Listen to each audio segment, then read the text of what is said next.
আসসালামু আলাইকুম রহমতুল্লাহ, স্বাগত জানাচ্ছি তাওয়াফের পক্ষ থেকে। এই মুহূর্তে আপনাদেরকে একটি দুর্দান্ত আপডেট দেওয়ার জন্য ভিডিওটা করা। আমার সামনে দেখছেন, অর্থাৎ ক্যামেরার সামনে দেখছেন free wheelchair pick up point.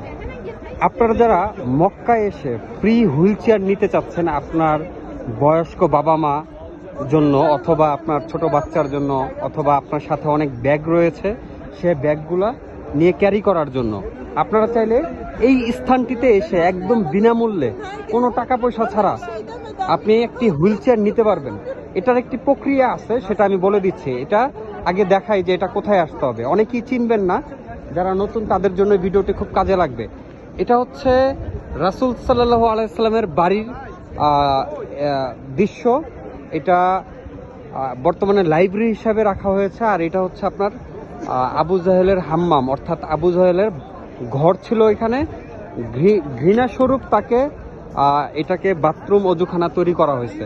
এটাকে 9 নাম্বার হাম্মাম বললে যে কেউ চিনবে, যদি 9 নাম্বার হাম্মাম বলেন।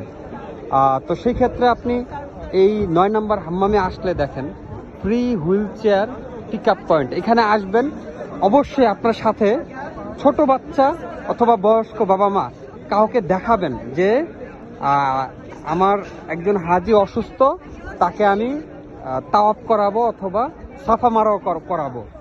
তখন তারা বিবেচনায় নিবে যে না, আসলেই ব্যাপারটা ঠিক আছে, আপনাদেরকে সুন্দরভাবে দিয়ে দেওয়া হবে। অনেকে কি করে, শুধু সিঙ্গেল একজন ইয়াং হাজি গিয়ে একটা হুইল চেয়ার নেওয়ার চেষ্টা করে। তখন কি হয়, তখন হুইল চেয়ার দিতে চায় না। কারণ আপনি যে হুইল চেয়ার নিবেন, আপনাকে দেখে তো অসুস্থ মনে হচ্ছে না, এবং আপনি কার জন্য নেবেন সব কিছু মিলে একটা ডাউট ফিল করে, এবং মনে করে আপনি এই হুইল চেয়ার নিয়ে চলে যাবেন হোটেলের দিকে। ঠিক আছে, এই বিষয়টা আপনারা একটু ভালো করে মনে রাখবেন। যাই হোক, আপনারা লোকেশনটিও মনে রাখবেন।